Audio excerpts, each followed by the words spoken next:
Good morning students. आज हम अंतरा भाग 1 में संकलित सुधा अरोड़ा द्वारा रचित जो निबंध है ज्योतिबा फूले पर वो पढ़ेंगे और किस प्रकार से ज्योतिबा फूले ने जो सामाजिक संघर्षों को चुनौती दी, दलितों के लिए जो काम किए, अपनी पत्नी को किस प्रकार शिक्षित किया। उनकी पत्नी का नाम था सावित्रीबाई फूले और किस प्रकार से वह एक ऐतिहासिक पात्र हैं हमारे इतिहास के। उन्होंने बहुत संघर्ष किया है। हम यूँ कह सकते हैं कि उन्होंने भी एक लड़ाई लड़ी है जो दलितों के खिलाफ थी, जो स्त्री शिक्षा के खिलाफ थी। किस प्रकार से समाज द्वारा बहिष्कृत हो जाने पर भी उन्होंने बहुत कार्य किया समाज के लिए, इसी पर यह निबंध आधारित है। तो सबसे पहले इस पाठ को पढ़ने से पूर्व हम सुधा अरोड़ा से संबंधित कुछ मुख्य बातें समझ लेते हैं। कलकत्ता के विश्वविद्यालय से हुई है किसकी पढ़ाई? सुधा अरोड़ा की। विश्वविद्यालय के 2 कॉलेजों में उन्होंने सन 1969 से 1971 तक अध्यापन कार्य किया है, यानी कॉलेज में, विश्वविद्यालय में उन्होंने पढ़ाया है। कथा साहित्य में सुधा अरोड़ा एक चर्चित नाम है, यानी मुख्य रूप से प्रतिष्ठित नाम है, लोग उन्हें जानते हैं। उनकी जो कई कहानी संग्रह हैं, जैसे बगैर तराशे हुए, युद्ध विराम आदि, ये सभी बहुत ही प्रमुख हैं, सभी बहुत ही चर्चित हैं। इसी के साथ उनकी कहानियों में लगभग सभी भारतीय भाषाओं के अतिरिक्त कई विदेशी भाषाएं भी अनुदित हैं, यानी केवल भारतीय भाषाओं का ही स्वरूप उनकी लेखनी में नहीं दिखता है, उनकी कहानियों में नहीं मिलता है, बल्कि इसके अन्य जो विदेशी भाषाएं हैं उसका स्वरूप भी उनकी कहानी में मिलता है। उन्होंने भारतीय महिला कलाकारों की आत्मकथ्यों के 2 संकलन दहलीज को लांघते हुए पंखों की उड़ान तैयार किए हैं। लेखन के स्तर पर पत्र पत्रिकाओं में भी बराबर उनकी सक्रियता बनी हुई है। पाक्षिक सारिका में आम आदमी जिंदा सवाल और राष्ट्रीय दैनिक जनसत्ता में महिलाओं से जुड़े मुद्दों पर उनका साप्ताहिक स्तंभ जो है वो वामा बहुत चर्चित है। इसका अर्थ ये हुआ कि किस प्रकार से स्त्री शिक्षा से जुड़ी हुई या जो स्त्री की सशक्तिकरण से जुड़ी हुई जो बातें हैं, महिलाओं से जुड़े हुए जो मुद्दे हैं, उनका एक स्तंभ जो है वो पत्र पत्रिकाओं में सुधा अरोड़ा ने लिखा है और साप्ताहिक स्तंभ है वो हर सप्ताह वो प्रकाशित होता है। वामा नाम से बहुत चर्चित है और सभी लोग उसे जानते हैं। तरह तरह की महिलाओं से जुड़े हुए मुद्दे वो उसमें उठाती हैं। महिलाओं पर ही केंद्रित औरत की दुनिया बनाम दुनिया की औरतें या लेखों का संग्रह है। उत्तर प्रदेश हिंदी संस्थान द्वारा उन्हें विशेष पुरस्कार भी मिले हैं। तो सुधा अरोड़ा विशेष रूप से, यानी मूलतः हम देखें तो कथाकार रही हैं। कथाकार यानी कहानीकार। उन्होंने अन्य गद्य विधाओं में बहुत कम रचनाएं रची हैं, अधिकतर उन्होंने कहानियां ही लिखी हैं। उनके यहाँ स्त्री विमर्श का रूप आक्रामक ना होकर सहज और संयत है, यानी आक्रामक रूप से वो नहीं बोलती। आक्रामक रूप जो है वो ये हुआ कि गुस्से से और कुछ तीव्र बातें बोलना, ऐसा नहीं है। तो एक रोष नहीं दिखाई पड़ता है, सहज भाव से वो अपनी बात को रखती हैं। मानवीय सरोकारों से जोड़कर जो ह्यूमन इमोशंस हैं उनसे या उनसे जुड़ी हुई जो बातें हैं उन्हें रोचक ढंग से सभी के सामने रखती हैं। और जो आपका पाठ ज्योतिबा फूले है उसमें किस प्रकार से ज्योतिबा फूले की जीवनी पर चर्चा की गई है और इसमें बताया गया है कि किस प्रकार दलितों की स्थिति कैसी थी समाज में और ज्योतिबा फूले और उनकी पत्नी ने मिलकर क्या क्या कार्य किए हैं। ज्योतिबा फूले ने जो ब्राह्मण पंडित हैं जो पुराने समय में थे, जिनका दबदबा था, वो किसी को अपनी गागर नहीं छूने देते थे या अपने पानी से दूर रखना, उन्हें मंदिर नहीं आने देना और अपनी शिक्षा पर घमंड करना, इन सभी मुद्दों को उन्होंने उठाया है। तो चलिए अब हम ज्योतिबा फूले पाठ का सार समझ लेते हैं। ज्योतिबा फूले जो है वो सुधा अरोड़ा द्वारा लिखा गया एक निबंध है। इस पाठ में ज्योतिबा और उनकी पत्नी सावित्रीबाई द्वारा किए गए शिक्षा और सुधार संबंधी कार्यों का वर्णन किया गया है।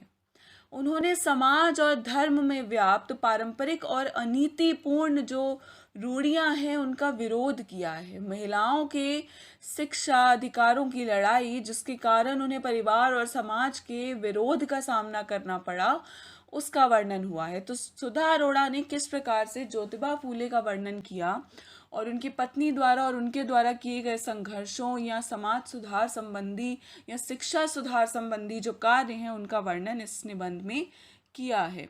उन्होंने समाज और धर्म में जो हमारा जो धर्म है उसमें जो व्याप्त पारंपरिक सोच है या अनीतिपूर्ण रूढ़ियां हैं कि किस प्रकार से जो दलित हैं वो मंदिर में नहीं जाएंगे, या जो स्त्रियां हैं, जो बच्चियां हैं छोटी छोटी, वो शिक्षा नहीं ग्रहण करेंगी या पानी नहीं पीने दिया जाएगा।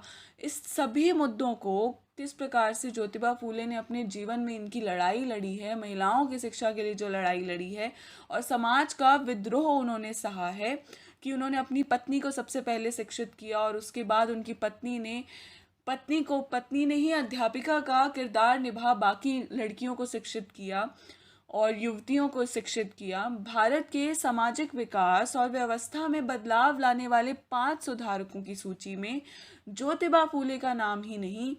इसका कारण यह भी है कि उन्होंने ब्राह्मण होते हुए भी ब्राह्मणवाद और पूंजीपति समाज का डटकर विरोध किया।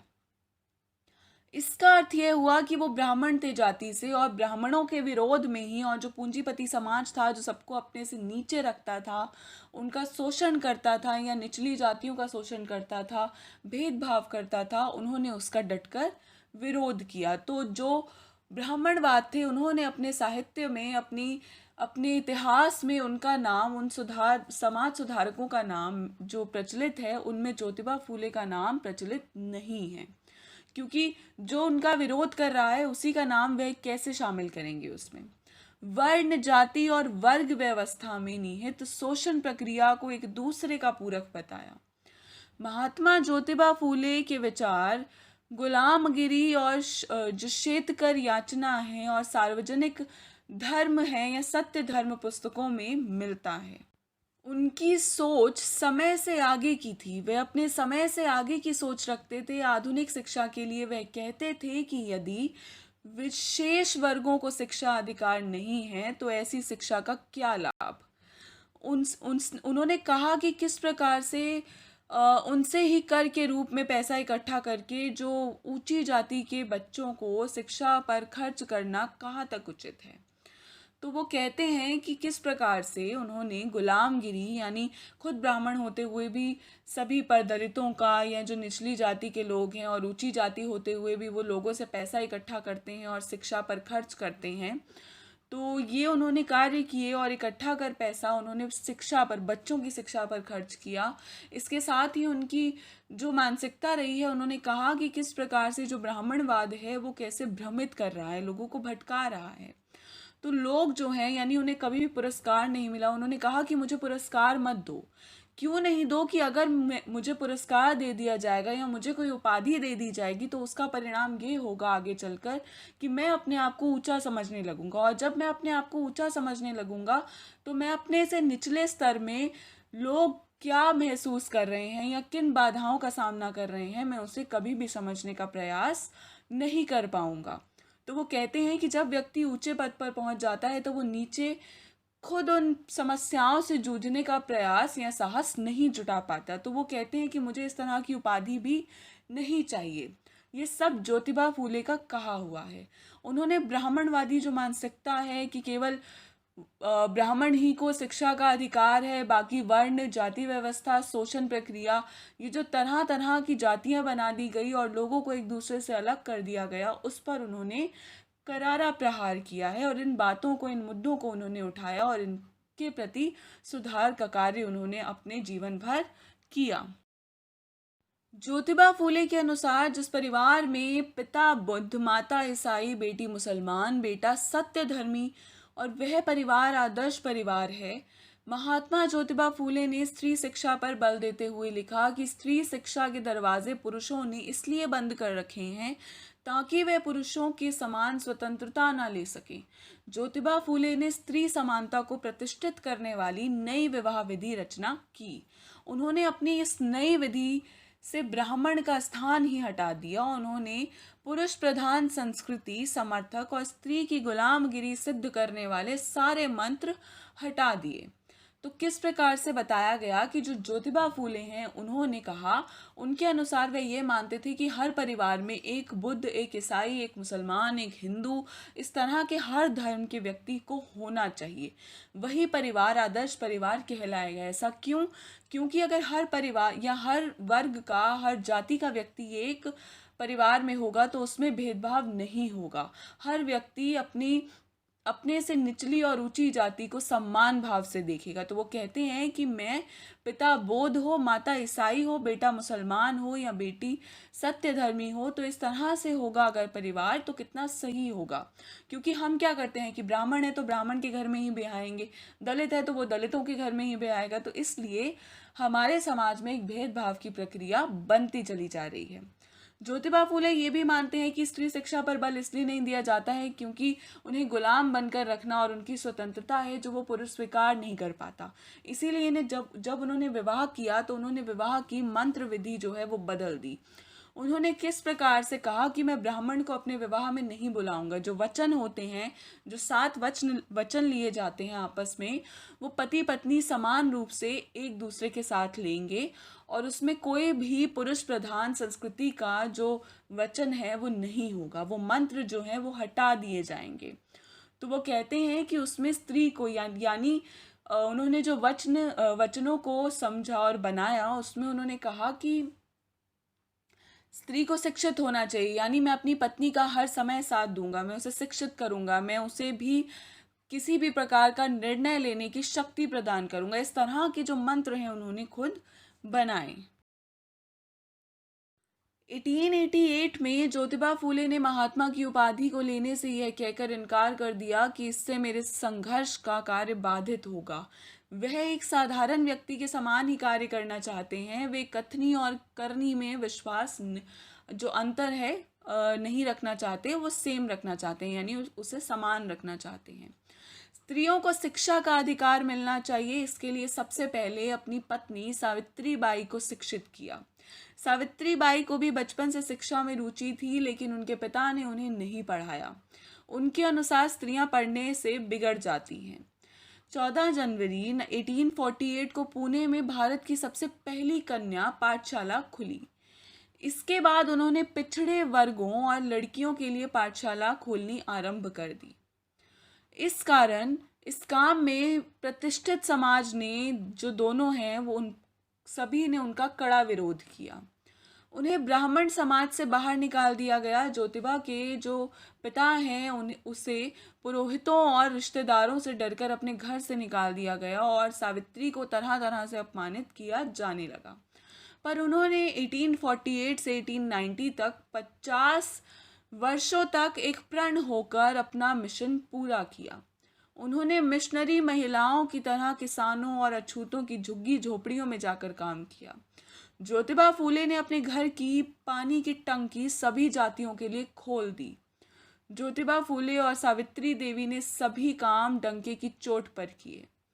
पिछड़े जो वर्ग हैं, यानी जिन्हें हम नीची जातियां कहते हैं, और स्त्रियों को पारंपरिक रूढ़ियों से बाहर निकाला।